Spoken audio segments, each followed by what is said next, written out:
الحمد لله وحده لا شريك له،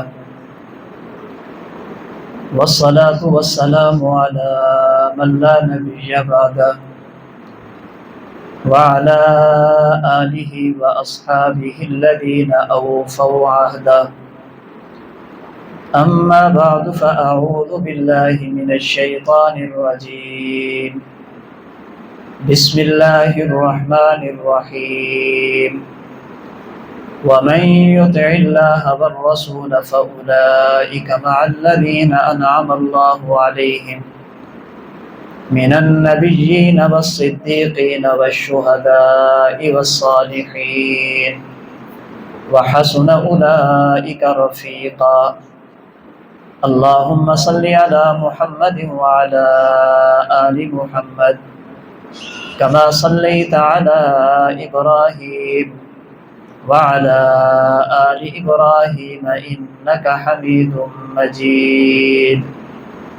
اللهم بارك على محمد وعلى آل محمد كما باركت على إبراهيم وعلى آل إبراهيم إنك حميد مجيد. معزز علماء کرام، انتہائی واجب الاحترام بزرگوں، عزیز نوجوان دوستوں اور بھائیوں، اللہ رب العزت نے اپنی مخلوقات میں سے سب سے اعلیٰ افضل درجہ انبیاء کرام علیہ السلام کو عطا فرمایا ہے۔ ہمارا عقیدہ ہے کہ پوری مخلوق مل کر بھی اللہ کے کسی نبی کے مقام اور مرتبہ تک نہیں پہنچ سکتی۔ انبیاء کرام علیہ السلام کے بعد انسانوں میں اللہ تعالیٰ نے سب سے زیادہ مقام ان لوگوں کو عطا فرمایا جنہوں نے ایمان کی حالت میں اللہ کے رسول صلی اللہ علیہ وسلم سے ملاقات کی اور ایمان کی حالت میں دنیا سے چلے گئے۔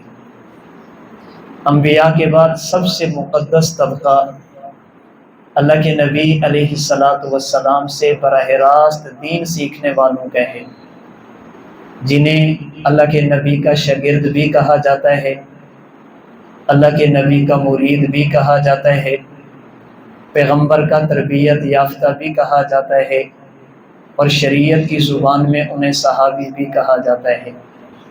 تو سب سے اعلیٰ مقام نبوت کا، نبوت کے بعد سب سے اعلیٰ مقام صحابہ کرام رضی اللہ تعالی عنہم اجمعین کا ہے۔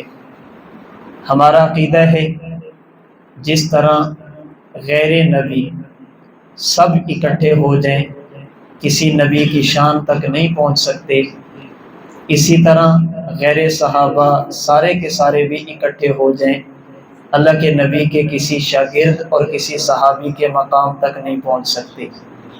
اللہ رب العزت نے صحابہ کرام کو ایک مقام عطا فرمایا، عظمت عطا فرمائی، ایک خاص شان اور رتبہ عطا فرمایا۔ جو لوگ جناب رسول اللہ صلی اللہ علیہ وسلم کی زندگی میں اللہ کے نبی سے ملاقات کر کے ایمان لے، ایمان کی حالت میں دنیا سے چلے گئے، ان میں بعض لوگ تو وہ ہیں جن کا رشتہ اللہ کے نبی کے ساتھ فقط ایمان کا ہے، انہوں نے اللہ کے نبی کا کلمہ پڑھا، آپ کے صحابی بنے، وہ لوگ نبی کے گھر کے فرد نہیں ہیں، اللہ کے نبی کے گھر کا حصہ نہیں ہیں۔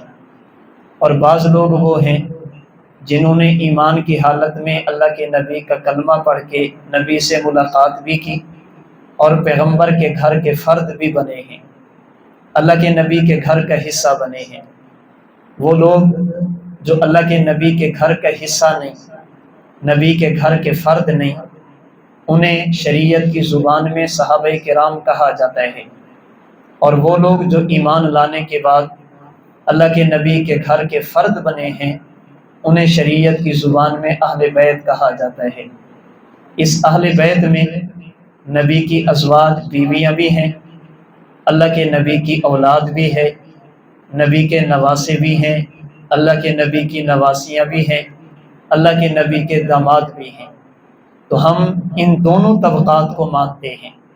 جنہوں نے اللہ کے نبی سے ایمان کی حالت میں ملاقات کی، صحابی بنے، اللہ کے نبی کے گھر کا فرد تو نہیں بنے، لیکن بہرحال وہ صحابہ ہیں، وہ بھی ہمارے ایمان کا حصہ ہیں۔ اور جو لوگ ایمان لانے کے ساتھ ساتھ نبی کے گھر کے فرد بنے ہیں، اہل بیت رسول، وہ بھی ہمارے ایمان کا حصہ ہیں۔ ہم صحابہ اور اہل بیت میں تفریق نہیں کرتے، صحابہ اور اہل بیت میں جدائی نہیں کرتے۔ ہمارے اکابرین فرماتے ہیں صحابہ اور اہل بیت یہ ہمارے ایمان کی دو آنکھیں ہیں۔ صحابہ کرام اور اہل بیت ہمارے ایمان کے دو پر ہیں۔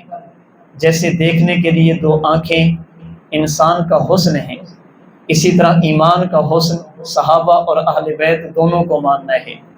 جس طرح کسی پرندے کی پرواز کے لیے اس کے دونوں پروں کا ٹھیک ہونا ضروری ہے، اسی طرح ایمان کی پرواز کے لیے بھی صحابہ اور اہل بیت دونوں کو ماننا اور دونوں سے محبت ضروری ہے۔ ہم صحابہ کرام سے محبت کر کے اہل بیت سے عداوت اور نفرت نہیں کرتے، اہل بیت سے پیار اور محبت کر کے صحابہ کرام سے عداوت اور نفرت نہیں کرتے۔ ہم محبت صحابہ کی آڑ میں اہل بیت سے بغض نہیں رکھتے، اور محبت اہل بیت کی آڑ میں صحابہ کرام سے بھی بغض نہیں رکھتے۔ ان میں سے ایک کو مان کر دوسرے سے بغض رکھنا ہم گمراہی سمجھتے ہیں، ایمان کے لیے مضر اور نقصان دہ سمجھتے ہیں، قیامت کے دن اللہ کی طرف سے گرفت اور عذاب کا ذریعہ سمجھتے ہیں۔ صحابہ کرام رضی اللہ تعالی عنہ اجمعین بہت سارے ہیں، اور ان میں سے ایک ایک صحابی میرے اور آپ کے لیے معیار حق ہے، ایک ایک صحابی ہمارے ایمان کا حصہ ہے۔ اسی طرح اہل بیت کے افراد بھی بہت سارے ہیں، ان کا بھی ایک ایک فرد ہمارے ایمان کا حصہ ہے۔ اب صاف ظاہر ہے کہ آج کی مجلس میں صحابہ کرام میں سے تمام کا ذکر کیا جائے یہ کسی کے بس میں نہیں ہے۔ ایک مجلس میں اہل بیت کے تمام افراد کا ذکر کیا جائے یہ بھی کسی کے بس میں نہیں ہے۔ میں مناسب سمجھتا ہوں صحابہ کرام میں سے ایک صحابی کا تذکرہ کر دوں اور اہل بیت میں سے بھی ایک فرد کا تذکرہ آپ کے سامنے کر دوں۔ صحابہ کرام میں سے جس صحابی کا تذکرہ آج کی مجلس میں آپ کے سامنے کرنا چاہتا ہوں، ان کا نام نامی اسم گرامی ہے سیدنا فاروق اعظم رضی اللہ تعالی عنہ، اور اہل بیت کے جس فرد کا تذکرہ کرنا چاہتا ہوں ان کا نام نامی اسم گرامی ہے سیدنا حسین رضی اللہ تعالی عنہ۔ حضرت فاروق اور حضرت حسین ان کا مختصر سا تذکرہ آج کی مجلس میں کرنا چاہتا ہوں۔ اللہ رب العزت مجھے اپنی بات صحیح معنی میں سمجھانے کی توفیق عطا فرمائے۔ اگر بات سمجھ آ جائے اللہ رب العزت صحابہ اور اہل بیت کی سچی محبت مجھے اور آپ کو نصیب فرما دیں۔ ہم حضرت عمر اور حضرت حسین رضی اللہ تعالی عنہ ان دونوں سے محبت کرتے ہیں۔ حضرت عمر اور حضرت حسین دونوں سے عقیدت رکھتے ہیں۔ حضرت عمر اور حضرت حسین دونوں سے پیار کرتے ہیں۔ دونوں کے ساتھ محبت کرنا اپنے ایمان کا بنیادی جز سمجھتے ہیں۔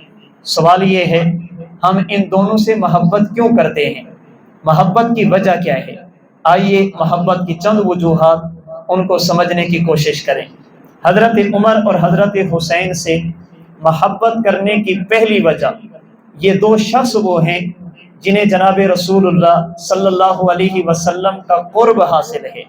یہ اللہ کے نبی علیہ السلام کے قریب ہیں۔ قرب نبوت کی وجہ سے اللہ کے نبی کے ان دونوں یاروں کا، نبی کے سسر اور نبی کے نواسے کا ذکر کرنا اور ان دونوں سے محبت کرنا ہمارا ایمان ہے۔ حضرت عمر اللہ کے نبی کے قریب کیسے ہیں اور حضرت حسین اللہ کے نبی کے قریب کیسے ہیں؟ اس پر کئی ایک دلیل میں آپ کی خدمت میں عرض کر سکتا ہوں۔ سمجھانے کے لیے ایک ایک دلیل عرض کرتا ہوں۔ حضرت عمر اللہ کے نبی کے کتنے قریب ہیں؟ قرآن کریم کا 16واں پارہ سورۃ طٰہٰ کی آیت نمبر 55 ہے، اور یہ آیت کریمہ وہ ہے جو تقریباً ہم میں سے ہر کسی کو یاد ہے، نہیں ہے تو یاد ہونی چاہیے۔ یہ آیت کیا ہے؟ اللہ تعالیٰ فرماتے ہیں منہا خلقناکم وفیہا نعیدکم ومنہا نخرجکم تارۃ اخری۔ یہ آیت اس لیے یاد ہونی چاہیے، شریعت مطہرہ کا مسئلہ ہے، جب کوئی مسلمان دنیا سے چلا جائے، اسے قبر میں اتارا جائے، اس کو دفن کیا جائے، تو وہاں پر جو شریک لوگ ہوتے ہیں وہ 3 مرتبہ مٹی اٹھائیں اور 3 مرتبہ مٹی اٹھا کر قبر پر ڈالیں۔ پہلی مرتبہ ڈالیں تو آیت کا پہلا حصہ منہا خلقناکم پڑھیں، پھر ڈالیں تو درمیانہ حصہ فیہا نعیدکم پڑھیں، اور آخری مرتبہ ڈالیں تو آخری حصہ ومنہا نخرجکم تارۃ اخری پڑھیں۔ آیت کریمہ کا مفہوم کیا ہے؟ اللہ فرماتے ہیں ہم نے انسان کو مٹی سے پیدا کیا، موت کے بعد اسی مٹی میں لے کر جائیں گے اور قیامت کے دن اسی مٹی سے نکالیں گے۔ مفسرین میں سے حضرت امام قرطبی رحمہ اللہ تعالی مشہور مفسر گزرے ہیں، آپ نے عربی زبان میں قرآن کریم کی ایک تفسیر لکھی ہے جس کا نام ہے الجامع لاحکام القرآن، اسے تفسیر قرطبی بھی کہتے ہیں۔ اس سورۃ طٰہٰ کی آیت نمبر 55 کی تفسیر میں امام قرطبی رحمۃ اللہ علیہ نے جناب رسول اللہ صلی اللہ علیہ وسلم اور صحابہ کرام کے فرامین نقل کیے، جسے علماء کی زبان میں کہتے ہیں۔ اس آیت کریمہ کی تفسیر میں احادیث مرفوعہ اور احادیث موقوفہ نقل کی ہیں، اللہ کے نبی کی باتیں بھی نقل کی، صحابہ کرام کے فرامین بھی نقل کیے۔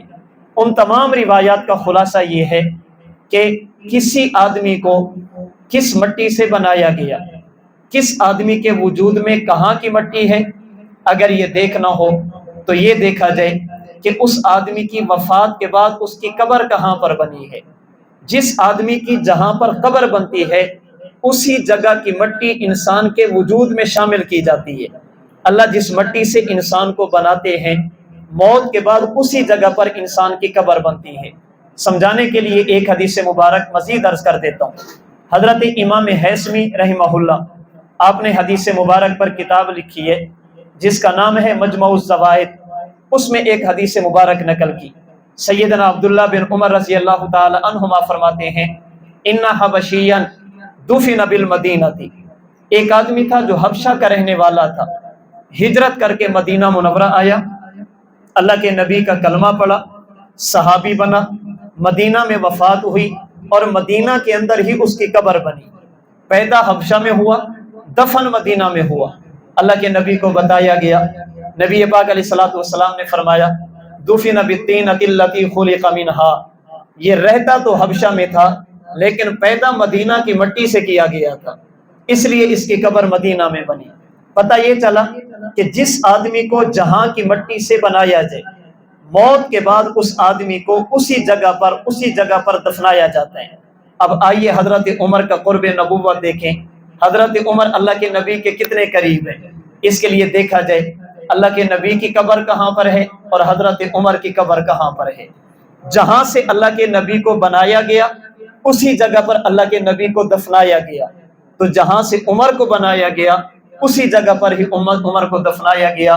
ان دونوں کی قبر جہاں پر ہے اسے سیدہ عائشہ کا حجرہ، اللہ کے نبی کا روضہ اقدس کہا جاتا ہے، جن کے بارے میں رحمت کائنات نے ارشاد فرمایا، صحیح بخاری کی روایت، فرمایا ما بین بیتی و منبری روضۃ من ریاض الجنہ۔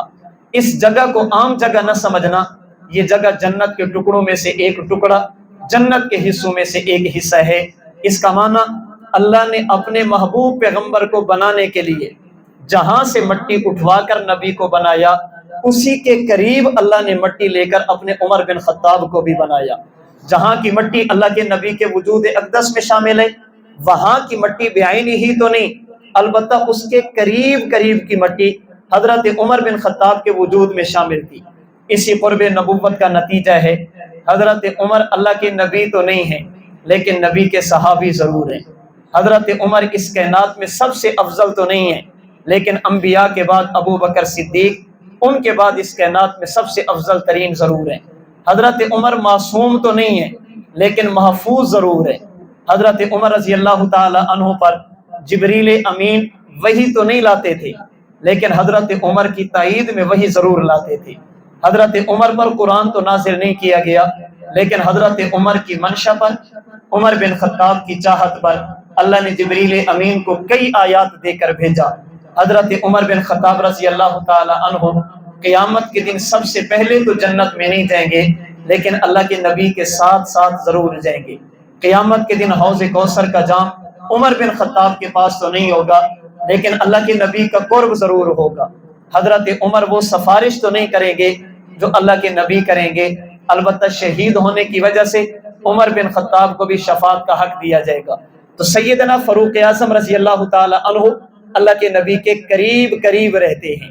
جہاں کی مٹی سے حضور کو بنایا گیا، اسی کے قریب مٹی لے کر سیدنا فاروق اعظم رضی اللہ تعالی عنہ کو بنایا گیا، اور یہی قرب نبوت کا نتیجہ ہے۔ سیدنا عمر بن خطاب رضی اللہ تعالی عنہ اسی ذی الحج کے مہینے میں زخمی ہوئے۔ حضرت عمر سمجھے اب شاید بچنا مشکل ہے، شاید اسی حالت میں دنیا سے چلا جاؤں۔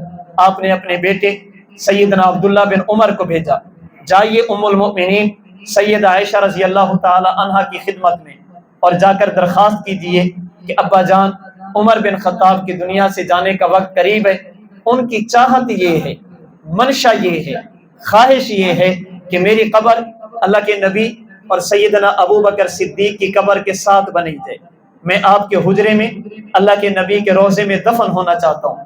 سید عائشہ صدیقہ کی خدمت میں حضرت عبداللہ بن عمر پیغام لے کر گئے۔ سید عائشہ صدیقہ نے خوشی کے ساتھ اجازت دی، میری طرف سے اجازت ہے، میرے گھر میں، میرے حجرے میں، نبوت کے روضے میں عمر بن خطاب کو دفنایا جائے۔ سوال یہ ہے حضرت عمر وہاں پر دفن کیوں ہونا چاہتے تھے؟ محدثین فرماتے ہیں، شارحین بخاری فرماتے ہیں، فرماتے وجہ یہ تھی اللہ کے نبی علیہ الصلوۃ والسلام کے فرامین کی روشنی میں شریعت مطہرہ کا اصول یہ ہے، جب خدا کی رحمت اللہ کے کسی ولی پر اترتی ہے تو ساتھ رہنے والا بھی محروم نہیں ہوتا۔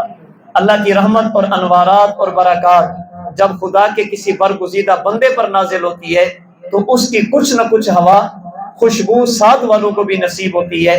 حضرت عمر چاہتے تھے جب اللہ کی طرف سے رحمت کی بارشیں فرشتوں کے سلام کی صورت میں نبی کی قبر پر آئیں تو میری قبر بھی ساتھ ہونی چاہیے، تاکہ اللہ کے نبی کی قبر مبارک پر آنے والی رحمتوں کا کچھ نہ کچھ حصہ اللہ مجھے بھی عطا فرما دے۔ یہ تو سیدنا فاروق اعظم کا قرب نبوت تھا۔ آئیے دوسرے اہل بیت کے فرد حضرت حسین بن علی کو دیکھیں، وہ اللہ کے نبی کے کتنے قریب تھے۔ کیا کہنے حضرت حسین بن علی کے؟ حضرت حسین اللہ کے نبی کے جسم کا حصہ ہیں، اللہ کے نبی کے جسم کا ٹکڑا ہیں، اللہ کے نبی کے جسم اقدس کا حصہ ہیں۔ میں نہیں کہتا، اٹھائیے مشکات شریف، اللہ کے نبی کی چچی سیدہ ام فضل رضی اللہ تعالی عنہا حضرت عباس کی اہلیہ اللہ کے نبی کے پاس آتی ہیں اور بڑی پریشان ہیں، غم زدہ ہیں، جیسے بندہ ڈرا ہوا ہوتا ہے، خوف زدہ ہوتا ہے۔ سیدہ ام فضل ڈری ہوئی، سہمی ہوئی، پریشانی اور خوف کی حالت میں ہیں۔ اللہ کے نبی نے پوچھا چچی کیا ہوا؟ یا رسول اللہ کیا بتاؤں؟ رأیت حلما منکرا، میں نے رات ایک ڈرونا خواب دیکھا ہے، میں نے ایک عجیب خواب دیکھا ہے، اس خواب نے مجھے ہلا کر رکھ دیا، اس خواب نے مجھے پریشان کر کے رکھ دیا۔ اللہ کے نبی علیہ الصلوۃ والسلام نے پوچھا چچی خواب کیا ہے؟ آپ ذرا خواب بیان کیجئے۔ یا رسول اللہ کیا بتاؤں؟ رات سوئی تھی، میں نے خواب دیکھا آپ کے جسم اقدس کو کاٹا گیا، آپ کے جسم اقدس کو کاٹا گیا اور کاٹ کر اس کا ایک حصہ میری جھولی میں ڈال دیا گیا، ایک حصہ میرے جسم میری جھولی میں ڈال دیا گیا۔ اللہ کے نبی نے مسکرا کر فرمایا رأیت خیرا، چچی تو نے ڈرونا خواب نہیں، تو نے تو مبارک خواب دیکھا ہے، اس میں پریشان ہونے کی ضرورت نہیں، خوش ہونے کی ضرورت ہے۔ یا رسول اللہ آپ کے جسم کو کاٹ دینا اس میں کون سی خیر ہے؟ آپ کے جسم کا کٹ کر میری گود میں آ جانا اس میں کون سی بھلائی ہے؟ اللہ کے نبی نے فرمایا اس خواب کی تعبیر یہ ہے، اللہ تعالیٰ میری بیٹی سیدہ فاطمہ الزہرا کو ایک بیٹا عطا فرمائیں گے جو تیری گود میں کھیلے گا، اس کو کھلانے والی، اس کو لوریاں سنانے والی تو ہوگی۔ اللہ نے سیدہ فاطمہ الزہرا کو بیٹا دیا جن کا نام حسین ہے، اور جس عورت نے گود میں اٹھا کر کھلایا اسے ام فضل کہتے ہیں۔ اللہ کے نبی نے بتا دیا میرے جسم کا کاٹ کر کسی کے پاس آ جانا، گویا کہ یہ ایسے ہے حضرت حسین کا کسی کی گود میں آنا یہ ایسے ہے جیسے میرے جسم کا ٹکڑا اس کی گود میں رکھا گیا۔ تو میں اور آپ حضرت عمر سے بھی پیار کریں اس لیے کہ انہیں نبوت کا قرب حاصل ہے، میں اور آپ سیدنا حسین سے بھی محبت کریں اس لیے کہ انہیں بھی نبوت کا قرب حاصل ہے۔ ان سے محبت کرنے کی دوسری وجہ، میں اور آپ ان سے کیوں پیار کریں؟ محبت کرنے کی دوسری وجہ، یہ دونوں شخصیتیں وہ ہیں جن کے کانوں میں جو پہلی مرتبہ آواز پڑی ہے، میں آگے وضاحت کرتا ہوں، وہ آواز رب کی ربوبیت کی، محمد کریم کی رسالت کی تھی، اور جس شخصیت کی آواز تھی وہ خود اللہ کے نبی صلی اللہ علیہ وسلم تھے۔ توحید کی سب سے پہلی آواز جن کے کانوں سے ٹکرائی، نبی پاک علیہ الصلوۃ والسلام کی نبوت اور رسالت کی آواز سب سے پہلے جن کے کانوں سے ٹکرائی، ان دونوں کو یہ اعزاز حاصل ہے کہ وہ اللہ کے نبی صلی اللہ علیہ وسلم تھے۔ حضرت فاروق اعظم رضی اللہ تعالی عنہ جب کلمہ پڑھنے کے لیے تیار ہوئے، آپ نے اپنی بہن سے قرآن سنا تھا، اپنے بہنوئی سے دین کی بات سنی تھی، لیکن صراحتاً رب کی ربوبیت، آقا نامدار علیہ السلام کی رسالت، توحید اور نبوت کا تذکرہ اس میں نہیں تھا۔ حضرت عمر بن خطاب کلمہ پڑھنے کے لیے اللہ کے نبی کی خدمت میں حاضر ہوئے۔ نبی پاک علیہ الصلوۃ والسلام نے اشہد ان لا الہ الا اللہ و اشہد ان محمد عبدہ ورسولہ، یا لا الہ الا اللہ محمد الرسول اللہ، اللہ کے نبی نے توحید اور رسالت کا اقرار سیدنا فاروق اعظم سے کرایا، تو سب سے پہلے عمر بن خطاب کے کانوں سے رب کی توحید کی آواز ٹکرائی، اللہ کے نبی کی نبوت اور رسالت کی آواز ٹکرائی، اور زبان کس کی تھی؟ اللہ کے محبوب پیغمبر کی۔ آئیے حضرت حسین کو دیکھیں، ان کے کانوں میں بھی جو سب سے پہلے ٹکرانے والی آواز تھی وہ رب کی ربوبیت، آقا نامدار علیہ الصلوۃ والسلام کی رسالت تھی، اور جو آواز پہنچانے والے تھے وہ اللہ کے نبی تھے۔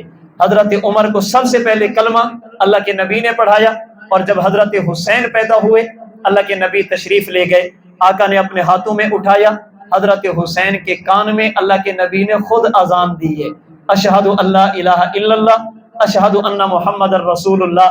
رب کی ربوبیت، آقا کی نبوت اور رسالت کی آوازیں ان دونوں کے کانوں سے ٹکرائی، اور آواز لگانے والے، سنانے والے جو زبان مبارک تھی وہ اللہ کے نبی صلی اللہ علیہ وسلم کی مبارک زبان تھی۔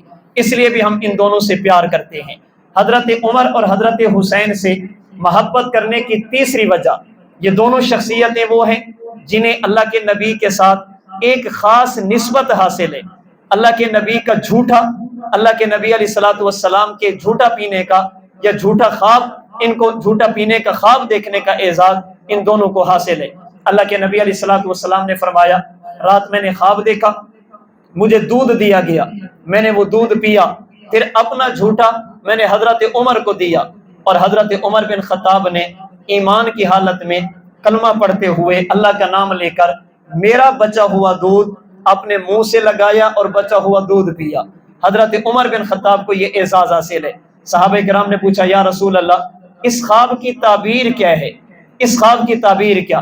اللہ کے نبی نے فرمایا کہ اس خواب کی تعبیر علم ہے، مطلب یہ اللہ تعالیٰ نے جو علم مجھے دیا اس کا بہت بڑا حصہ وہ ہے جو میری وجہ سے عمر بن خطاب کو حاصل ہوا۔ اللہ کے نبی کے ساتھ آپ کو یہ نسبت بھی حاصل ہے۔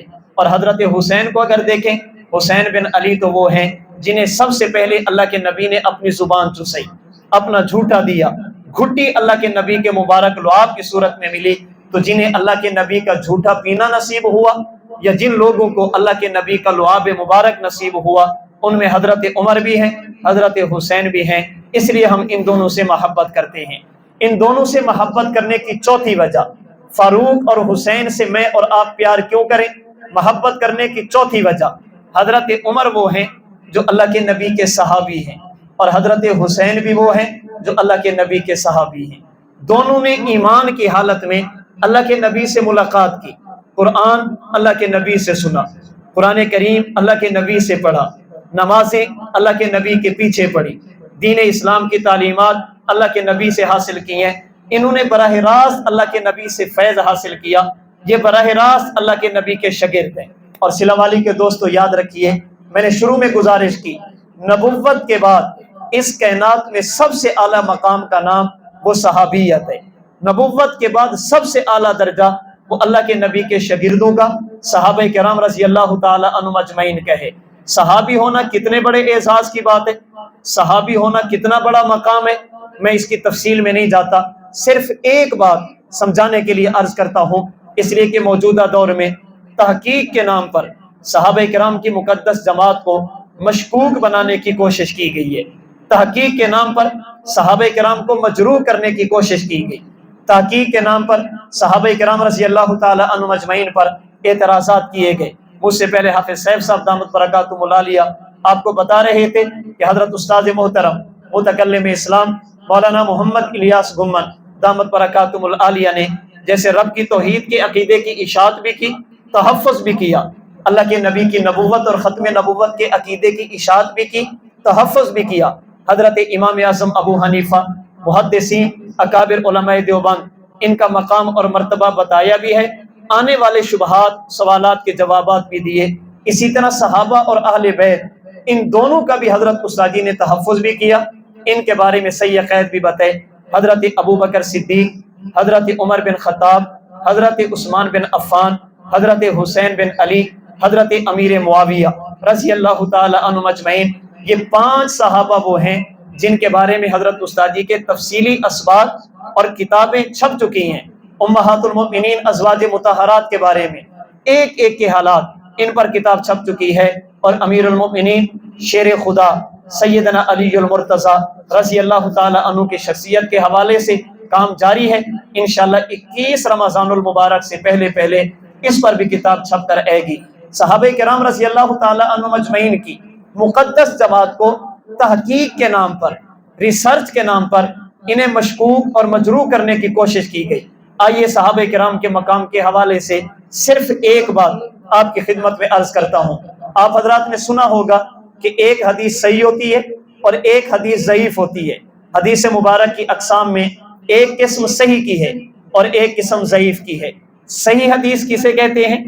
ضعیف حدیث کسے کہتے ہیں؟ یاد رکھیے، صحیح حدیث اس حدیث کو کہتے ہیں جسے نقل کرنے والے، بیان کرنے والے افراد سارے کے سارے معتبر ہو، اور ضعیف حدیث اسے کہتے ہیں جس کو نقل کرنے والے اور بیان کرنے والوں میں کوئی ایک آدھ بندہ ایسا ہو جو معتبر نہ ہو۔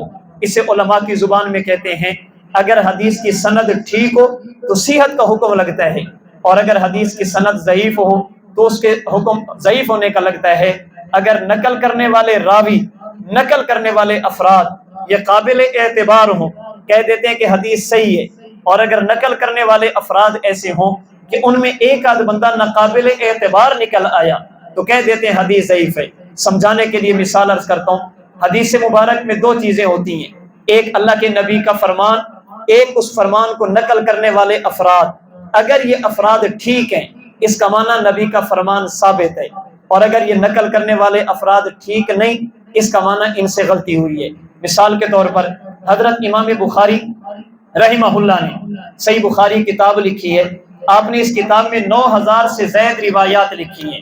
ان 9000 روایات میں جو آخری روایت بخاری شریف کی آخری حدیث ہے، اللہ کے نبی علیہ الصلوۃ والسلام نے فرمایا کلمتانی حبیبتانی الی الرحمن خفیفتانی علی اللسان ثقیلتانی فی المیزان۔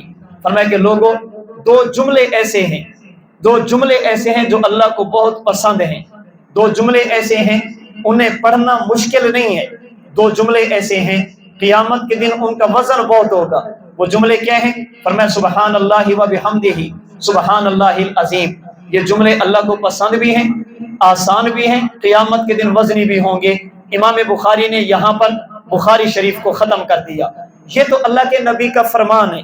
حضرت امام بخاری نے جب یہ حدیث مبارک نقل کی، امام بخاری فرماتے ہیں وَبِهِ قَالَ حَدَّثَنَا أَحْمَدُ بْنُ أَشْكَابَ حَدَّثَنَا مُحَمَّدُ بْنُ فُضَيْلٍ عن عمارة بن القعقاع عن ابی زرعة عن ابی ہریرہ رضی اللہ عنہ وعنہم قال قال رسول اللہ صلی اللہ علیہ وسلم۔ امام بخاری فرماتے ہیں کہ یہ جو اللہ کے نبی کا فرمان ہے، میں نے یہ فرمان سنا اپنے استاد احمد سے، انہوں نے یہ حدیث سنی اپنے استاد محمد سے، انہوں نے حدیث سنی اپنے استاد عمارہ سے، انہوں نے حدیث سنی اپنے استاد ابو زرعہ سے، انہوں نے حدیث سنی اپنے استاد ابو ہریرہ سے، اور انہوں نے حدیث سنی اپنے استاد رسول اللہ سے صلی اللہ علیہ وسلم۔ امام بخاری نے فرمایا کہ میں نے حدیث سنی احمد سے، انہوں نے اپنے استاد محمد سے، انہوں نے اپنے استاد عمارہ سے، انہوں نے اپنے استاد ابو زرعہ سے، انہوں نے اپنے استاد ابو ہریرہ سے۔ یہ حدیث 5 واسطوں سے گزر کر اللہ کے نبی تک پہنچی۔ اب یہ اللہ کے نبی کا فرمان ٹھیک ہے یا نہیں؟ محدثین نے تحقیق شروع کی، انہوں نے دیکھا کہ احمد کیسا تھا جو امام بخاری کا استاد ہے، ان کا استاد محمد کیسا تھا، ان کا استاد عمارہ کیسا تھا، ان کا استاد ابو زرع کیسا تھا، ان 4 بندوں کو محدثین چیک کرتے ہیں، 4 بندوں کے بارے میں تحقیق کرتے ہیں، عبادت کرتا تھا یا نہیں، تقوی تھا یا نہیں، سچ بولتا تھا یا نہیں، عادل تھا یا نہیں، اس کے اندر شرائط پائی جاتی ہیں یا نہیں۔ ان 4 بندوں کو محدثین نے چیک کیا۔ جب باری نبی کے شاگرد نبی کے صحابی کی آئی، محدثین نبی کے صحابی کو چیک نہیں کرتے۔ بڑی ذمہ داری سے کہہ رہا ہوں، کسی بھی حدیث کو ضعیف اس وجہ سے نہیں کہتے کہ صحابی ضعیف تھا۔ کوئی بھی حدیث صحابی کی وجہ سے ضعیف نہیں ہوتی، پہلے بندوں کی وجہ سے ضعیف ہوگی۔ علماء ایک ایک بندے کے بارے میں تحقیق کرتے ہیں، ایک ایک بندے کو چیک کرتے ہیں۔ جب باری اللہ کے نبی کے صحابی کی آ جائے، علماء فضائل بتائیں گے، مناقب بتائیں گے، مقام بتائیں گے، صحابی کو چیک نہیں کریں گے۔ ذہن میں سوال آیا، آپ نے ان 4 کو چیک کیا تو صحابی کو کیوں چھوڑ دیا؟ اسے بھی چیک کر لیتے کہ صحابی کیسا تھا۔ کتاب کا نام ہے فتح المغیث شرح الفیۃ الحدیث، لکھنے والے ہیں امام سخاوی۔ آج سے تقریباً 500 سال پہلے کے بندے امام سخاوی نے اصول حدیث کی اس کتاب میں اصول بیان کیا۔ فرماتے ہیں وجہ یہ ہے، ان 5 کو چیک کریں گے، صحابی کو چیک نہیں کریں گے۔ ان 4 کے بارے میں تحقیق کریں گے، نبی کے شاگرد کے بارے میں تحقیق نہیں کریں گے۔ کیوں؟ کہتے ہیں اس لیے کہ صحابہ سے نیچے نیچے یہ 4 بندے وہ ہیں جن کے بارے میں تحقیق ہم نے کی ہے، اور نبی کے صحابی وہ ہیں جن کے بارے میں تحقیق اللہ نے کی ہے۔ انہیں چیک ہم نے کیا، انہیں چیک خدا نے کیا۔ ان کو ہم نے مومن کہا، اور نبی کے صحابہ کو ہم نے نہیں، اللہ نے مومن کہا۔ انہیں ہم نے سچا کہا، انہیں خدا نے سچا کہا۔ انہیں ہم نے متقی کہا، انہیں خدا نے متقی کہا۔ صلہ والی کے دوستو، ایک جملہ اور بھی کہتا ہوں، یہ 4 وہ ہیں جنہیں چیک کرنے والوں نے ان کے ظاہر کو دیکھا، اور نبی کے صحابہ کو جس نے چیک کیا اس نے صرف ظاہر کو نہیں، اس نے دلوں کو بھی دیکھا۔ اولئک الذین امتحن اللہ قلوبہم للتقوی زینہ فی قلوبکم۔ خدا کی نگاہ صرف ظاہر پر نہیں، اللہ صرف حال کو نہیں دیکھتا، اللہ کو ماضی کا بھی پتا، حال کا بھی پتا، استقبال کا بھی پتا۔ خدا نے ظاہر اور باطن دیکھنے کے بعد کہا یہ مومن بھی، سچے بھی، متقی بھی، گناہوں سے بچنے والے بھی، کامیاب بھی، اللہ کے نبی کے ساتھ بھی، خدا کی فوج کے سپاہی، اللہ کے نبی کے لشکر کے سپاہی بھی، جنت کے طلبگار نہیں، جنت ان کی طلبگار بھی، یہ اللہ کی رضا کو نہیں، اللہ کی رضا ان کو تلاش کرنے والے بھی۔ تو جن کے بارے میں خدا نے تحقیق کر کے نتیجہ سنا دیا، پھر میری اور آپ کی تحقیق کے وہ محتاج نہیں ہے۔ اس لیے اللہ کے نبی نے انہیں آسمان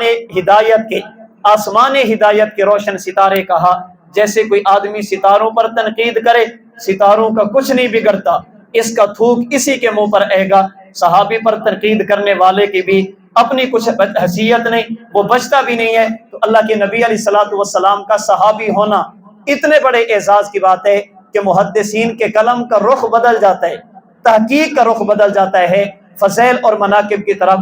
حضرت عمر کو یہ اعزاز حاصل ہے، آپ بھی حضور کے صحابی، اور حضرت حسین کو بھی یہ اعزاز حاصل ہے، آپ بھی اللہ کے نبی کے صحابی ہیں۔ صحابی ہونے کا معنی یہ مومن بھی، سچے بھی، متقی بھی، کامیاب بھی، اللہ کی رضا کے مستحق اور حقدار بھی، جنتی بھی۔ اللہ نے ان کو ساری بشارتیں سنائی ہیں، اس لیے کہ یہ اللہ کے نبی کے صحابی ہیں۔ تو نبی کا شاگرد ہونے کی وجہ سے ہم حضرت عمر سے بھی پیار کرتے ہیں، نبی کا شاگرد ہونے کی وجہ سے ہم سیدنا فاروق اعظم سے بھی پیار کرتے ہیں۔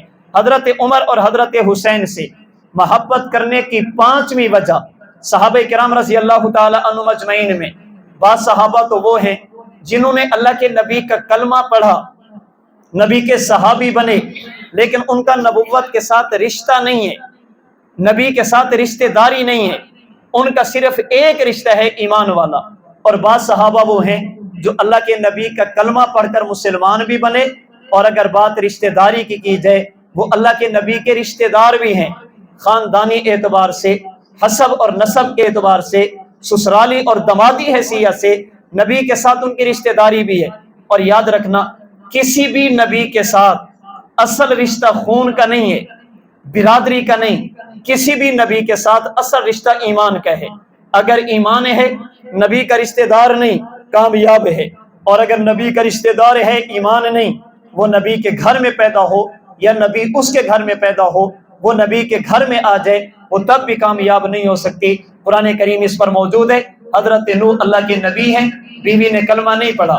حضرت لوط اللہ کے نبی ہیں، بیوی نے کلمہ نہیں پڑھا۔ اللہ فرماتے فلم یغنیا عنہما من اللہ شیئا، یہ قیامت کے دن نبی کی سفارش ان کے کام نہیں آئے گی، نبی کی شفاعت بھی ان کو جہنم سے نہیں بچا سکتی۔ اصل رشتہ نبی کے ساتھ ایمان کا ہے۔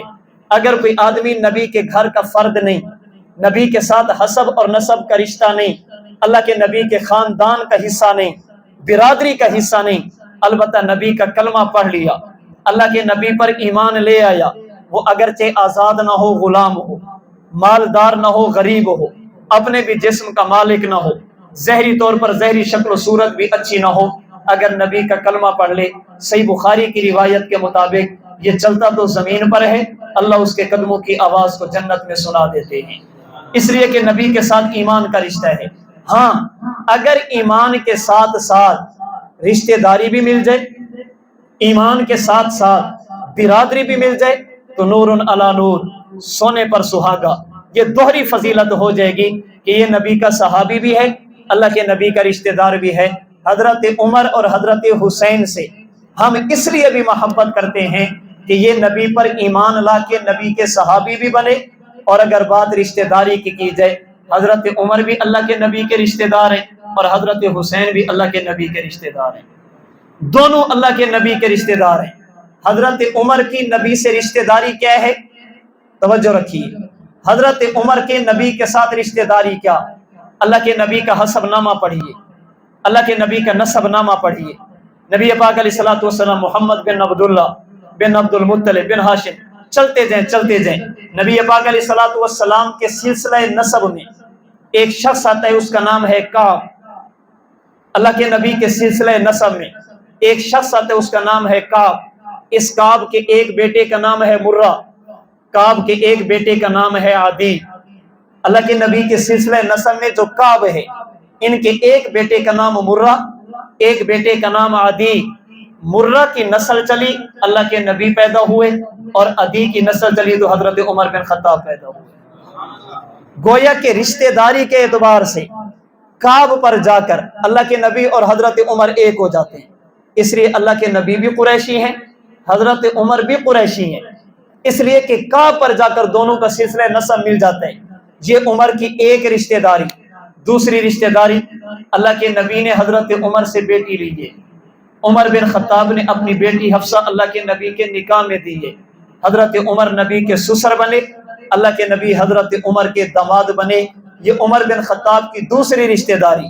حضرت عمر کی تیسری رشتہ داری، اللہ کے نبی کی نواسی، حضرت علی المرتضیٰ کی بیٹی، حضرت حسین کی ہمشیرہ سیدہ ام کلثوم رضی اللہ تعالی عنہا، یہ بیٹی علی المرتضیٰ کی ہیں، بیوی حضرت عمر بن خطاب کی ہیں۔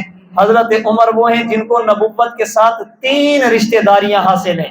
کعب پر جا کر نبی سے نسب بھی ملے گا، حضرت عمر نے اللہ کے نبی کو بیٹی دی، نبی کے سسر بنے، نبی کی نواسی نکاح ملی، حضرت عمر بن خطاب نبی کے رشتہ دار ہیں۔ اسی سیدہ ام کلثوم رضی اللہ تعالی عنہ کی وجہ سے حضرت حسین رضی اللہ تعالی عنہ بڑی کثرت کے ساتھ حضرت عمر بن خطاب کے پاس آتے تھے، اس لیے کہ ہمشیرہ کا گھر ہے، بہنوئی کا گھر ہے، آیا جایا کرتے تھے۔ لیکن حضرت عمر بن خطاب بسا اوقات مصروف ہوتے، اسی مصروفیت کی وجہ سے ملاقات نہ ہو سکتی۔ حضرت حسین آتے، ہمشیرہ سے مل کر چلے جاتے۔ ایک مرتبہ حضرت عمر بن خطاب کی حضرت حسین سے ملاقات ہو گئی، فرمایا حسین آپ ہمارے پاس آیا کریں، کبھی چائے کے لیے، کھانے کے لیے، ناشتے کے لیے، گپ شپ کے لیے آ جایا کریں۔ حضرت حسین نے فرمایا ٹھیک ہے حضرت آؤں گا۔ 2 دن، 4 دن، 7 دن، ہفتہ گزرا، حضرت عمر بن خطاب رضی اللہ تعالی عنہ پھر ملے، فرمایا حسین آپ اے نہیں؟ فرمایا کہ میں آیا تھا، ملاقات تو نہیں ہوئی۔ فرمایا میں جب آیا دروازے پر آپ کا شہزادہ امیر المؤمنین کا بیٹا حضرت عمر بن خطاب کا لخت جگر عبداللہ بیٹھا تھا۔ میں نے کہا عبداللہ حضرت عمر سے ملنا ہے، فرمایا اندر کسی مشورے میں مصروف ہے، میٹنگ چل رہی ہے۔ میں نے اجازت مانگی، مجھے بھی اجازت نہیں ملی، میں بھی بیٹھا ہوں، آپ بھی بیٹھ جائیں، جب حضرت فارغ ہوں گے بلائیں گے میں بھی ملاقات کروں گا، آپ بھی کر لیں گے۔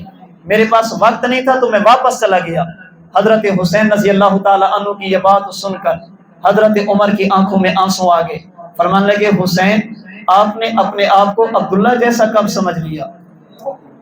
آپ نے اپنے آپ کو میرے بیٹے جیسا کب سمجھ لیا؟ وہ میرا بیٹا، آپ علی کے بیٹے، وہ اس کا نانا اور آپ کا نانا کملی والا۔ فرمایا کہ اجازت میرے بیٹے کے لیے ضروری ہے، حسین آپ کے لیے اجازت لینے کی کوئی ضرورت نہیں، آپ صبح ہیں یا شام ہیں، دن ہیں یا رات ہیں، آپ کو اجازت لینے کی کوئی ضرورت نہیں۔ پھر حضرت عمر بن خطاب نے جملہ کہا، فرمایا حسین یہ جو ہمارے سر پر عزت کا تاج ہے پہنانے والا خدا ہے، لیکن جس گھرانے کی برکت سے یہ تاج ملی وہ گھرانہ آپ کا ہے، ہم آپ کی غلامی نہ کرتے، ہمیں کون جانتا تھا۔ حضرت عمر بن خطاب جا رہے ہیں، آپ کا دور حکومت ہے، ایک وادی سے گزرے، عمر رک گئے، آنکھوں سے آنسو بہنا شروع ہو گئے۔ کسی نے کہا امیر المومنین کیا ہوا؟ فرمانے لگے یہی وادی تھی، اونٹ چراتا تھا، مجھ سے اونٹ نہیں سنبھالے جاتے تھے، میرا والد کہتا تھا عمر تو کیا کرے گا، تجھ سے اونٹ نہیں سنبھالے جاتے، ایک وقت تھا مجھ سے چند اونٹ نہیں سنبھالے جاتے تھے، اور آج وہ وقت ہے میں نے دنیا کو سنبھالا ہوا ہے۔ ایک وقت تھا اونٹ بھی بات نہیں مانتے تھے، آج ہوا بھی میری بات مانتی ہے، آگ بھی میری بات مانتی ہے، پانی بھی میری بات مانتا ہے، زمین بھی میری بات مانتی ہے۔ میں خود سیدھے راستے پر نہیں تھا، اللہ نے پیغمبر کی غلامی کی برکت سے، اعزنا اللہ بالاسلام، نبی کے کلمہ پڑھنے کی وجہ سے، نبی کے گھرانے کی غلامی کی وجہ سے اللہ نے اتنی عزت عطا فرمائی۔ مجھ سے اونٹ نہیں سنبھالے جاتے تھے، آج میں نے دنیا کو سنبھالا ہے۔ چند چیزوں پر حکومت نہیں کر سکتا تھا، آج دنیا پر حکومت کر رہے ہیں۔ ہری چند اختر ہندو ہے، مسلمان نہیں، نبی کا کلمہ نہیں پڑھا، اس نے انہی جیسے لوگوں کی پہلی زندگی کو دیکھا، پھر اس زندگی کو دیکھا تو وہ کہہ اٹھا، کس نے قطروں کو ملایا اور دریا کر دیا، کس نے ذروں کو اٹھایا اور صحرا کر دیا، زندہ ہو جاتے ہیں جو مرتے ہیں ان کے نام پر، اللہ اللہ موت کو کس نے مسیحا کر دیا، کس کی حکمت نے یتیموں کو کیا در یتیم اور غلاموں کو زمانے بھر کا مولا کر دیا۔ حضرت عمر اللہ کے نبی کے رشتہ دار ہیں، اور حضرت حسین تو حسین ہے، وہ بھی اللہ کے نبی کے رشتہ دار، نبی کے نواسے ہیں، اللہ کے نبی کے گھر کا فرد ہیں، آپ کی لخت جگر سیدہ فاطمہ الزہرا کے بیٹے ہیں، اللہ کے نبی کے جسم کا ٹکڑا ہیں۔ تو میں اور آپ حضرت عمر اور حضرت حسین ان دونوں سے محبت کرتے ہیں۔ اس کی پانچویں وجہ، ان دونوں کو اللہ کے نبی کے ساتھ ایک خاص تعلق اور خاص نسبت حاصل ہے۔ حضرت عمر حضرت حسین سے محبت کرنے کی چھٹی وجہ اللہ تعالیٰ نے قرآن کریم میں بتایا کہ 4 قسم کے لوگ وہ ہیں جن پر میں نے انعام کیا، 4 قسم کے لوگ وہ ہیں جن پر خدا نے انعام کیا۔ نمبر 1 من النبیین، انبیاء، نمبر 2 والصدیقین، صحابہ کرام، نمبر 3 والشہداء، اپنے جسم کے ٹکڑے کرانے والے، نمبر 4 والصالحین، خدا کے ولی، اللہ کے نیک بندے۔ یہ 4 جماعتیں، وہ 4 طبقات وہ ہیں جن پر اللہ نے انعام کیا۔ حضرت عمر اور حضرت حسین وہ ہیں جو صحابی بھی ہیں، عمر اور حسین وہ ہیں جو شہید بھی ہیں، عمر اور حسین وہ ہیں جو خدا کے ولی اور نیک بندے بھی ہیں۔ یعنی جن طبقات پر اللہ نے انعام کیا، ان میں نبی کے بعد جو 3 طبقات بیان کیے گئے، حضرت عمر بھی ان میں شامل ہیں، حضرت حسین بھی ان میں شامل ہیں۔ منعم علیہم، انعام یافتہ طبقات میں شامل ہونے کی وجہ سے حضرت عمر یہ بھی ہماری محبت کا مرکز ہیں، اور حضرت حسین یہ بھی ہماری محبت کا مرکز ہیں۔ حضرت عمر حضرت حسین ان سے محبت کرنے کی 7ویں وجہ، المسلم اخو المسلم انما المؤمنون اخوہ، اس لیے کہ یہ دونوں مسلمان بھی، دونوں مومن بھی، اور دونوں کا دین بھی ایک تھا۔ حضرت عمر حضرت حسین دونوں کا کلمہ ایک تھا، حضرت عمر حضرت حسین دونوں کی اذان ایک تھی، حضرت عمر حضرت حسین دونوں کی نماز ایک تھی، حضرت عمر حضرت حسین دونوں کا قرآن ایک تھا، حضرت عمر حضرت حسین دونوں کا حج ایک تھا، عبادت کا طریقہ ایک تھا۔ اس لیے میرے دوستو یاد رکھنا، آج میں اور آپ عمر تو نہیں بن سکتے، لیکن عمر بن خطاب کی پیروی کر کے فاروقی بن سکتے ہیں۔ میں اور آپ حسین تو نہیں بن سکتے، لیکن ان کی پیروی کر کے حسینی ضرور بن سکتے ہیں۔ فاروقی اور حسینی کا معنی، ہمارا کلمہ فاروق اور حسین والا ہو، فاروقی اور حسینی کا معنی ہماری آذان فاروق اور حسین والی ہو، فروقی اور حسینی کا معنی ہماری نماز فاروق اور حسین والی ہو، فروقی اور حسینی کا معنی ہمارا قرآن فاروق اور حسین والا ہو۔ اس لیے ہم حضرت عمر سے بھی محبت کرتے، حضرت حسین سے بھی محبت کرتے، اس لیے کہ جو دین ہمارا وہی دین ان کا تھا۔ حضرت عمر حضرت حسین سے محبت کرنے کی 8ویں وجہ ان کی شجاعت تھی، بہادری تھی، تنے تنہا میدان میں ڈٹ جانا تھا۔ اللہ نے ایمانی غیرت حضرت عمر کو بھی عطا کی، حضرت حسین کو بھی عطا کی۔